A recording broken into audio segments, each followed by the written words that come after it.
2024 has been a magnificent start to my YouTube and videography journey. Doing 2 hobbies at once has been so fun and productive.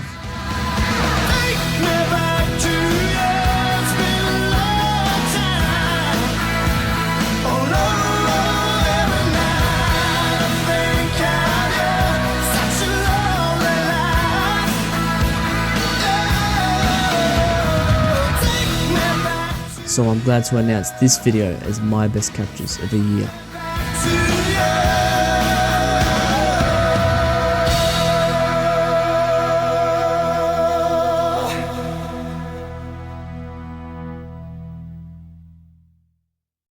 As a yearly tradition, I will be making one of these videos and releasing it the first day of the following year. Technically 2023 was the year I started filming and photography, with most of the videos being poor quality and not public. I still kind of wish I did make a best captures of 2023 though. Just an important note, I will not be flashing and spamming dates on the screen like my other videos, but they will be partially visible on the top left. So I'd say this year I have learnt so much about videography already, honestly more than I expected. As I got my first GoPro Christmas 2023, I knew I'd love it, but then I suddenly became obsessed on getting the best shots. Before all this, I normally filmed with just my iPhone, not knowing how to change the resolution, FPS or anything. However, the first visible video on my channel was actually testing the GoPro, and the rest I still filmed with my iPhone. As I slowly started utilizing the camera more, I wanted to gradually start capturing with the GoPro only. But it took me a while to figure out the best settings, and when I say while, I mean while. Then when it did finally feel like I have the correct settings enabled, there was more flaws. The main problem I had was the habit of panning the camera ever I looked and not stabilizing it, which is the hardest thing to watch, and especially edit. This is because I was just so fascinated by everything I was seeing, I wasn't even thinking about what I was filming. Regardless, because at the start of the year was summer, I was able to already start exploring the areas I know I could access, along with some good low tides and sunny days, while also testing it underwater at the one and only Point Lonsdale.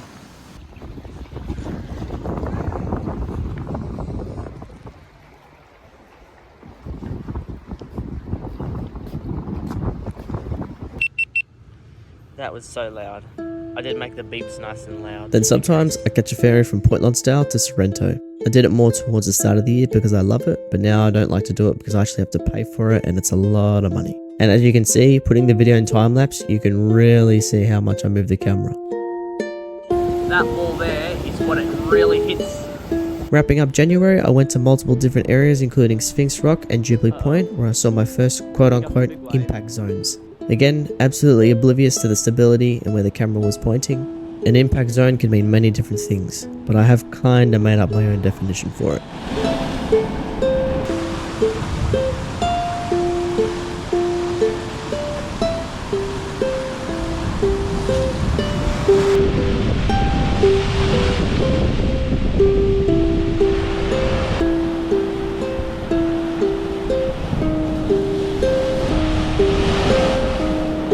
Start of February, I simultaneously did a Point Lonsdale Lighthouse tour and enjoy a hot rod show. There will be round wicker baskets or triangular ones. And there's different signals for different parts of the ebb tide and the flood tide. Those great at low tide too, seeing all the rocks, you can really get an idea of how rugged the reef is.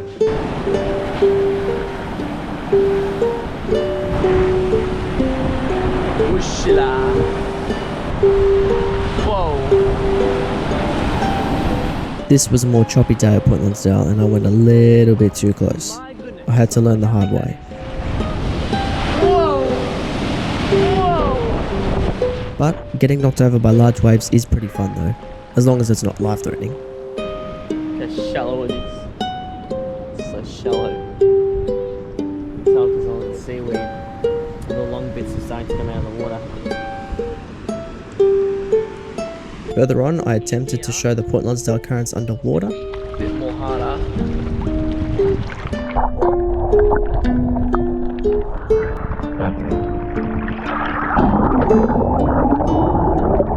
And it honestly looks pretty cool and scary. As I used the GoPro underwater more, I realized the stability isn't as hideous as I thought it would be. I concluded that it has to do with the horizon not being level. But obviously underwater there's no horizon, so it's all good. Then the 24th was the first time I jumped in the water with the GoPro, the most unthrilling piece of footage I've ever got in my life. Anyway, the good thing was that day I got my first footage of proper hydraulic action. Okay.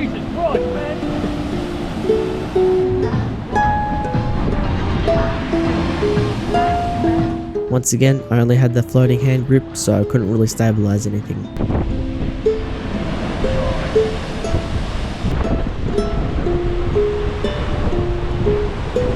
Then the same day I did my first semi-dangerous captures at Bay of Islands. I had to choose, this is probably my favourite spot. There is also a massive hole underneath this large cliff stack where there's deep water slushes through.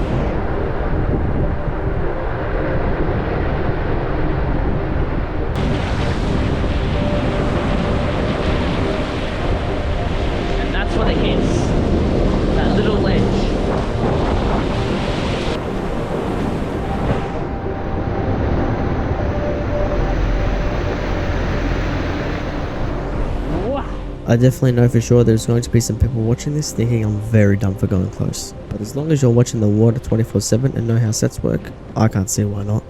Start of March, I witnessed my highest and waviest tide of the year. There was probably much worse though.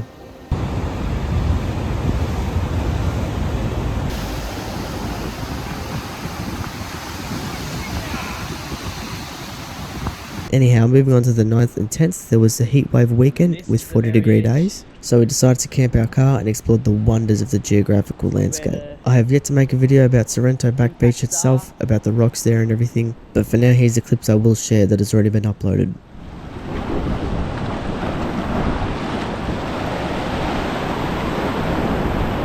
I got some good shots here too with the seaweed dangling down from the floating rocks.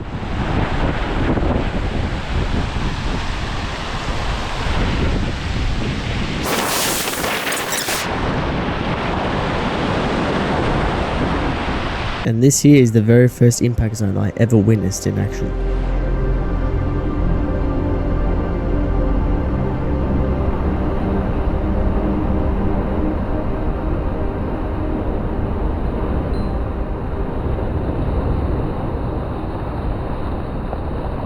When I first saw this back at the start of 2023, my jaw was just dropped the whole time. I'm also planning to include this in my Sorrento video.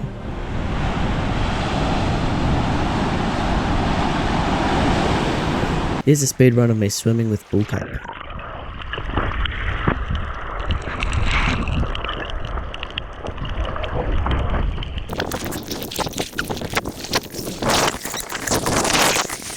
The wave helped me up there.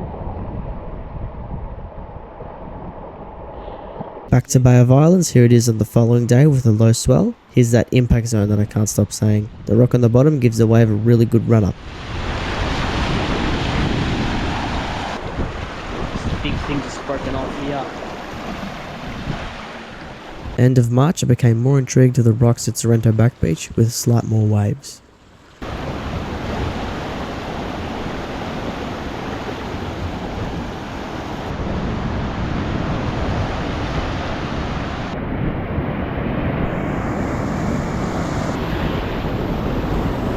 Wow.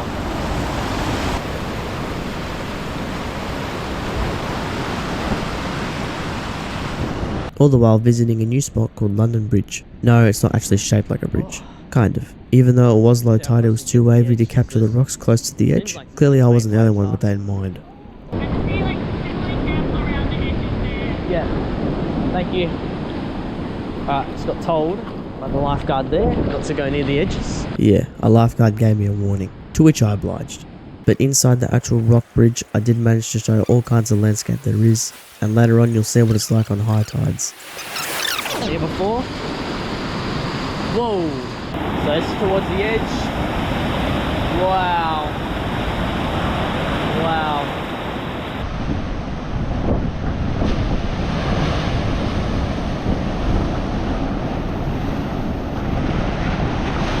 April, I got my best water spray videos at Bay of Islands once again.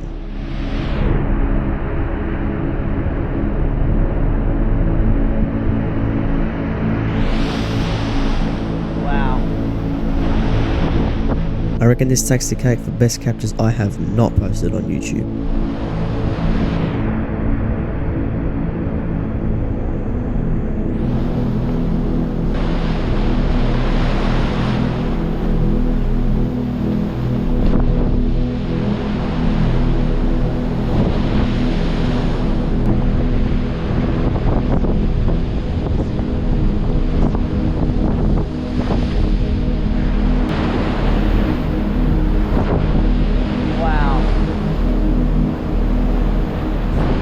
Even though it's not sunny like I wish, I still think it looks cooler with the clouds blending in with the spray.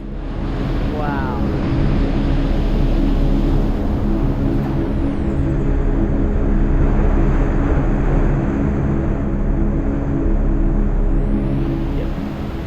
Then from a high mountain called Jubilee Point, you can see the spray from the side on. Not the most ideal location to film with an iPhone camera though. Then I visited a new spot called Dragon's Head in number 16th Beach. That day had some amazing waterfalls, and this phenomena I was crazy over in my younger days.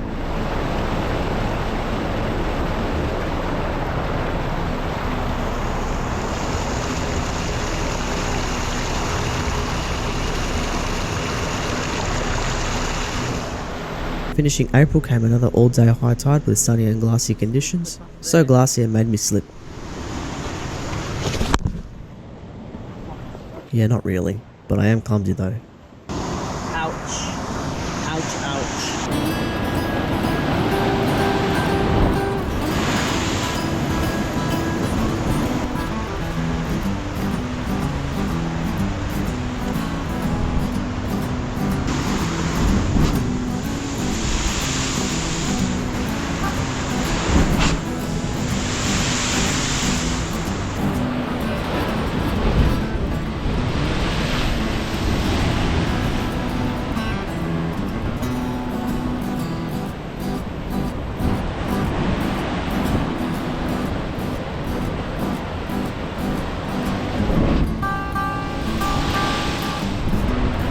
Then checked out another new spot called Doghead's Rock.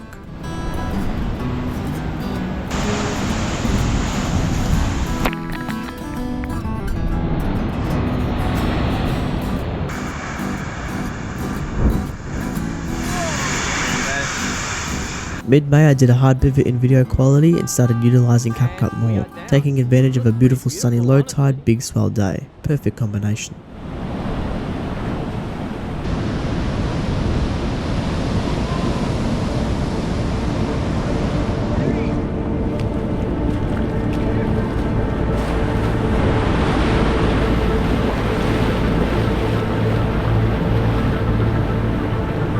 That's strong, man. Wow, this is amazing. Let's get out.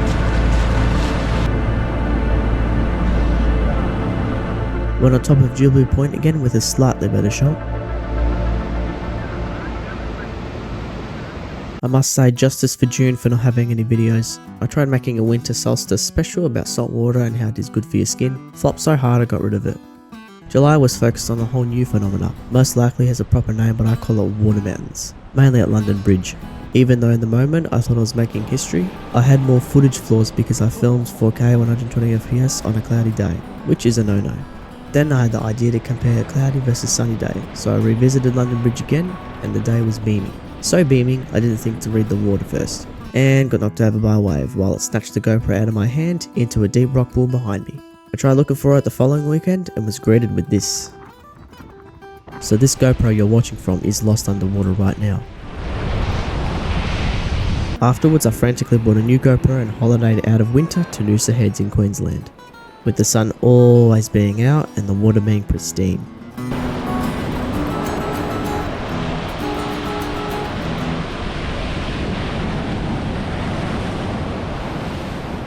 Also got one of my best hydraulic action examples of the year.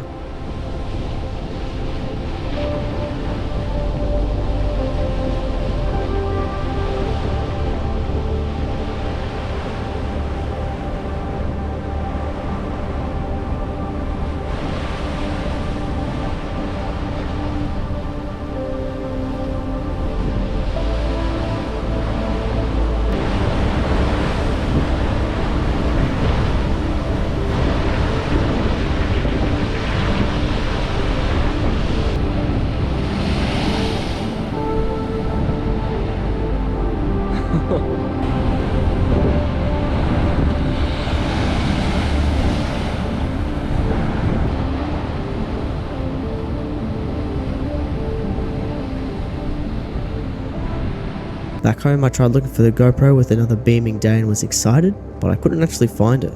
Fair enough, it has been a month since I lost it. Maybe a current took it, maybe someone else found it. This all happened in this video and was nearly as bad as the saltwater one I made, but this time I didn't delete it. Did a final visit to London Bridge at quarter high tide, which displayed the water gushing through the holes.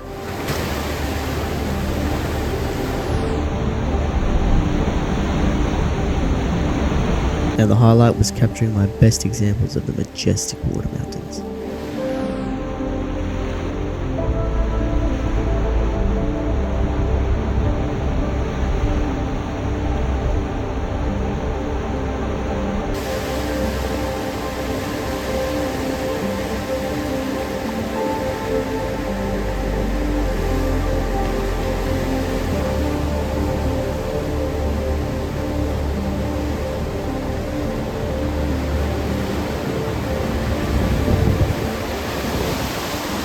Been a while since I've been to Spray Point, so we went there again with a very trophy and choppy day.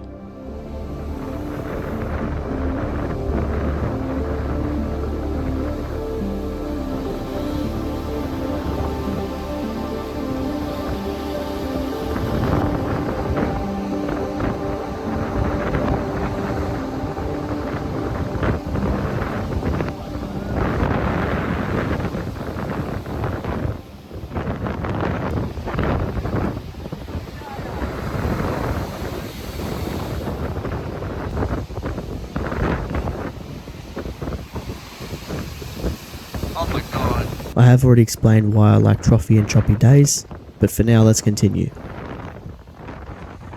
Escaped the cold weather once again for a holiday to Airlie Beach and the Whitsunday Islands.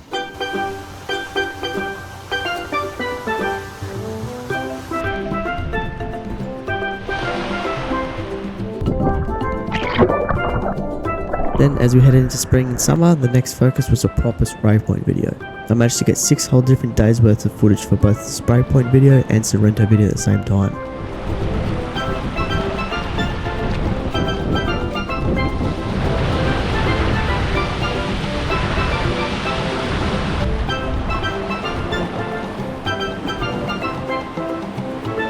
That's the impact zone right there.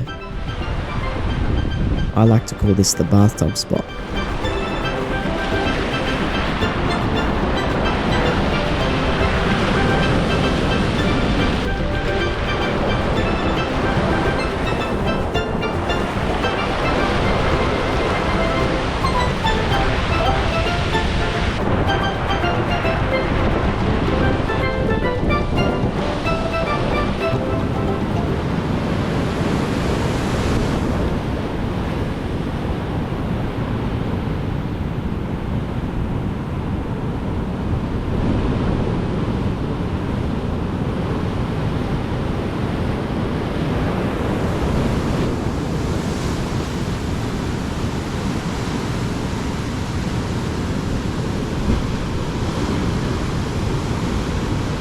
This was the most photogenic and serene conditions I've witnessed all year.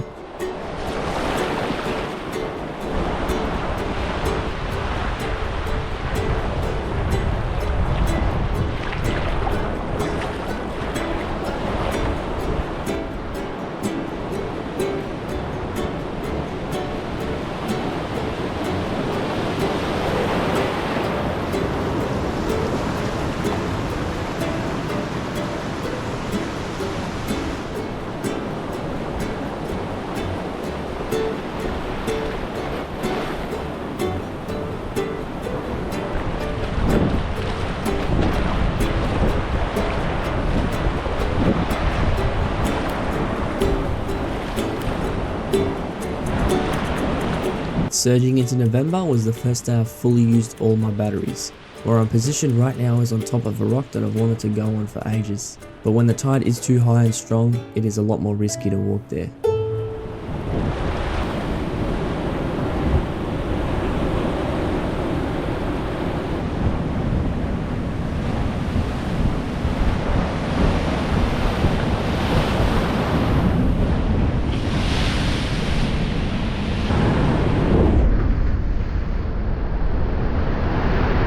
As the day progressed, the tide went all the way out to 0.3 meters. I bet you know where I went.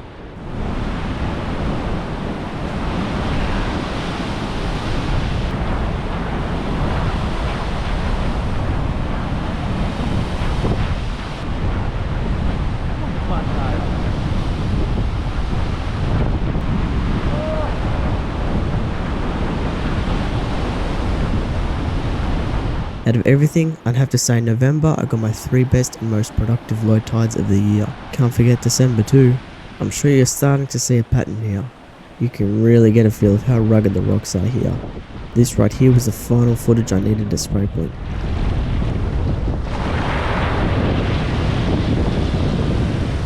Not sure why, but I didn't show much of this on the previous uploaded video, so here is more now.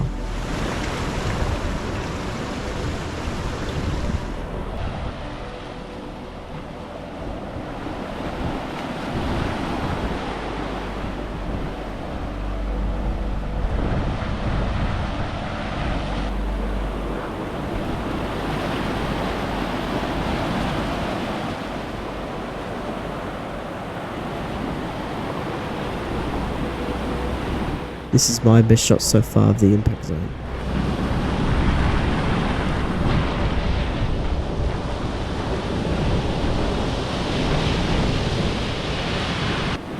Wow.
There is something I should have done for the impact zone. Stand near the edge for a shot and compare the size. Keep in mind, I'm 5'7".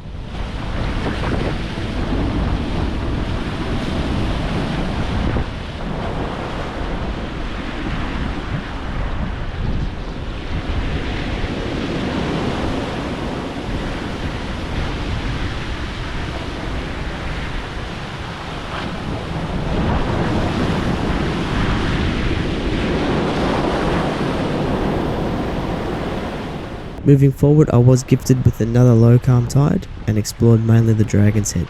This is where I began my little quest, which was to explore a huge chunk of the Mornington Peninsula back beach.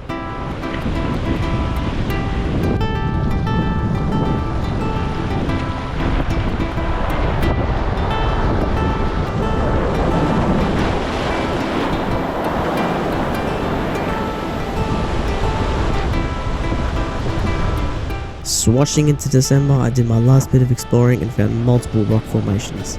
This right here is a similar look to the quote-unquote bathtub spot.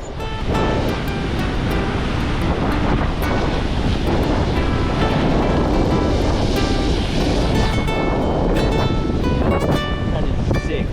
I was flabbergasted at these floating rocks. I'm no expert on erosion, but that has to at least fall off within the next couple of years. There's no way. I wouldn't even stand on there at all.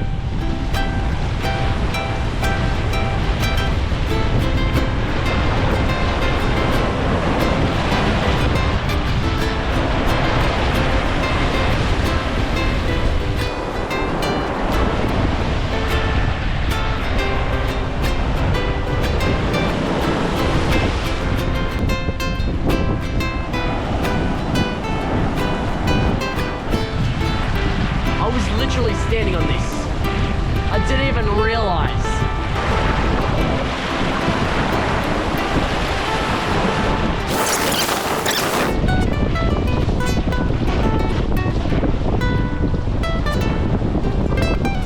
But as I wrap up this footage, I wanted to say this is a very productive year and I've done lots of learning. But I've also realized there is so much more to discover and I've only just begun this journey. I mean, it's only been a year. Think about it. Statistics time. Oh, not really. In 2024, I have explored 15 new locations, completed 12 videos on new locations, and overall uploaded 19 different videos. Lost one and broke one selfie stick. Bought one GoPro that got water damage, replaced it with a new GoPro under warranty that was lost in the rock pool. Then bought another before the first holiday. 3 in total. Also bought the Max Lens mod and Max Lens mod 2.0. Overall bought 8 GoPro batteries, 1 inside the lost GoPro in the rock pool, 2 that got wet on a random day when I left the case in a puddle. Yes, by accident. Then I bought one new white one along with the new GoPro, and the last 4 I still have. Wear and tear for both the GoPro black case. Over time the handle did start breaking off. Punctures and holes in my water shoes due to the sharp rocks, and also a bit of scrapes paint on the GoPro tripod. I also got a nice blue whale souvenir from Noosa, and also 2 pieces of painted woodcraft and 2 novelty number plates from Airlie Beach. All that yap aside, I can't wait for the next year and I hope you will stay along with me for the journey. I'll close off with a sneak peek of the next video. But apart from that, that's all folks. Thanks for watching.